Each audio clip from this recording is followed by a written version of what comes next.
Olá, eu sou a pastora Mari Foquesato e estamos juntos em um projeto de leitura da Bíblia e eu convido você para nos acompanhar. Se você ainda não é inscrito no canal, inscreva-se, toque no sininho e escolha a opção todas para que sempre que eu poste um vídeo novo você receba. Deixe o seu joinha, porque isso é muito importante para o canal. E se você quiser deixar um comentário e compartilhar esse vídeo, eu agradeço muito. Vamos iniciar a leitura de hoje? Segundo Crônicas, capítulo 25, o reinado de Amazias de Judá. Amazias tinha 25 anos de idade quando se tornou rei de Judá. Ele governou 29 anos em Jerusalém. A mãe dele se chamava Jeoadã e ela era da cidade de Jerusalém. Amazias fez o que é agradável a Deus o Senhor, mas não foi sincero. Logo que se firmou no poder, ele mandou matar os oficiais que haviam assassinado seu pai, o rei. No entanto, não mandou matar os filhos deles, mas seguiu o que o Senhor havia ordenado na lei de Moisés. Os pais não serão mortos por causa de crimes cometidos pelos filhos, nem os filhos por causa de crimes cometidos pelos pais. Uma pessoa será morta somente como castigo pelo crime que ela mesma cometeu. Guerra contra os Edomitas. Amazias mandou chamar todos os homens que tinham 20 anos de idade para cima, das tribos de Judá e de Benjamim. Ele os organizou em grupos de 1.000 e de 100, segundo as famílias a que pertenciam, e os pôs debaixo do comando de oficiais. Eram 300.000 homens, todos eram soldados corajosos e experientes, armados com lanças e escudos. Além destes, Amazias contratou 100.000 soldados de Israel por uns 3.400 quilos de prata.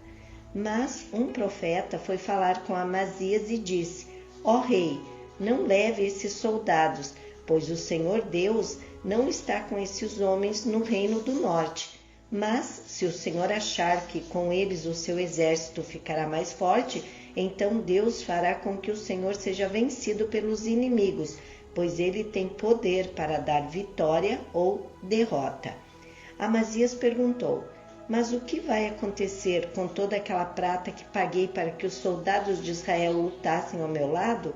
O profeta respondeu: O Senhor Deus pode lhe dar muito mais do que isso. Então Amazias mandou os soldados do reino do norte de volta para casa, e eles foram embora furiosos com o povo de Israel. Amazias tomou coragem e foi com seu exército até o Vale do Sal, onde matou 10.000 edomitas. Outros 10.000 foram presos pelos soldados de Amazias e levados até o alto de um rochedo. Dali eles foram jogados e morreram esmigalhados lá embaixo. Enquanto isso, os soldados israelitas que Amazias tinha mandado embora atacaram as cidades de Judá que ficavam entre Samaria e Bet-Horon. Mataram 3.000 pessoas e levaram consigo muitas coisas. Depois de ter derrotado os edomitas, Amazias voltou para Jerusalém, trazendo consigo os ídolos deles. Ele fez desses ídolos os seus próprios deuses e os adorou e queimou incenso a eles.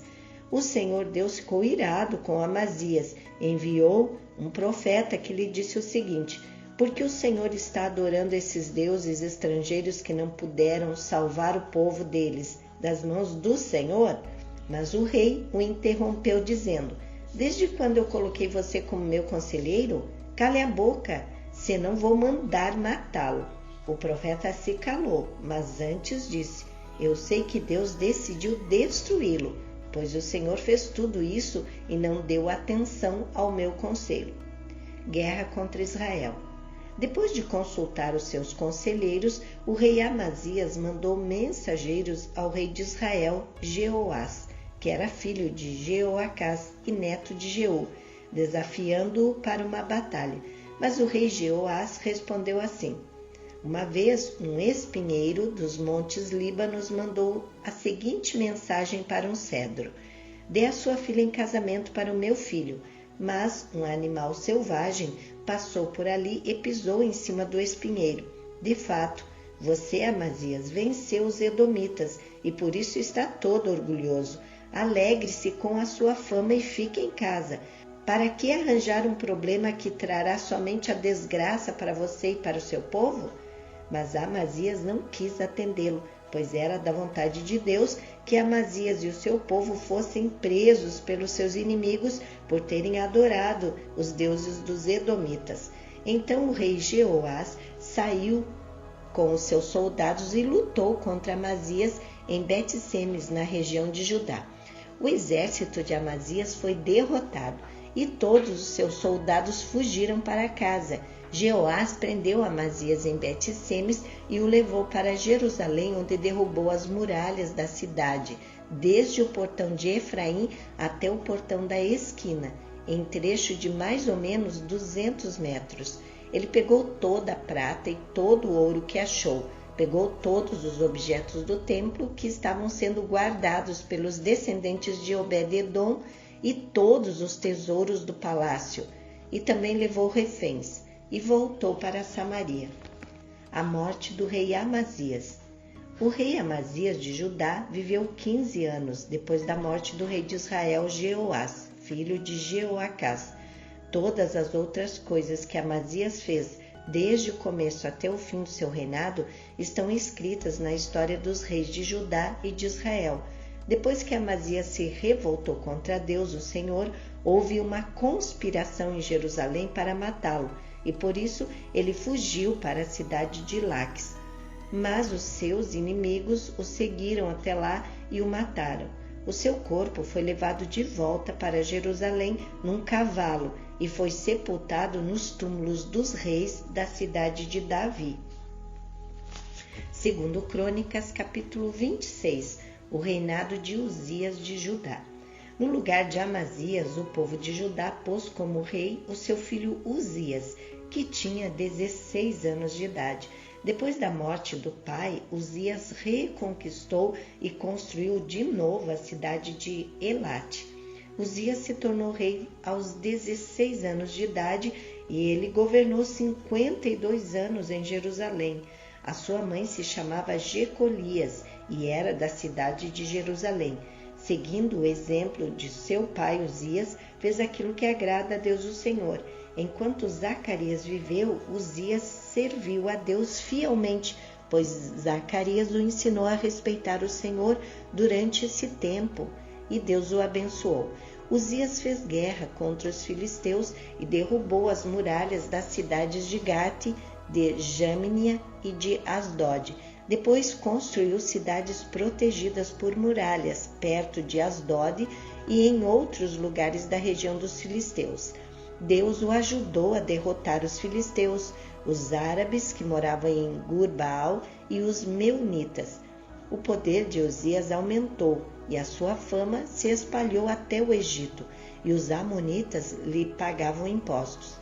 A fim de tornar mais fortes as muralhas de Jerusalém, Uzias construiu torres no portão da esquina, no portão do vale e no lugar onde a muralha faz esquina. Construiu também torres de vigia nos campos e abriu uma porção de poços, pois tinha muito gado, tanto nas planícies como nos planaltos de Judá. Tinha também homens trabalhando nas plantações de uvas e nas hortas das regiões montanhosas e nos campos férteis, pois se interessava pela agricultura. Uzias tinha um exército de homens prontos para a guerra. Eles marchavam para a batalha em grupos organizados de acordo com as listas que estavam aos cuidados do escrivão Jeiel e do oficial Maceias. O chefe desses dois homens era Ananias, um dos generais do rei. O exército era comandado por 2.600 chefes de famílias, todos eles soldados valentes. Eles comandavam um exército poderoso de 307.500 soldados, que estavam à disposição do rei nas suas lutas contra os seus inimigos. Uzias armou os seus soldados com escudos, lanças, capacetes, couraças, arcos e flechas, e fundas para atirar pedras. Em Jerusalém, os seus engenheiros construíram máquinas de guerra que eram postas nas torres e nas esquinas das muralhas, a fim de atirarem flechas e pedras grandes. A fama de Uzias se espalhou por toda parte, e ele se tornou muito poderoso, pois Deus o ajudava. Porém, quando se tornou assim poderoso, Uzias ficou cheio de orgulho, e essa foi a sua desgraça. Ele pecou contra o Senhor seu Deus, pois entrou no templo para queimar incenso no altar do incenso.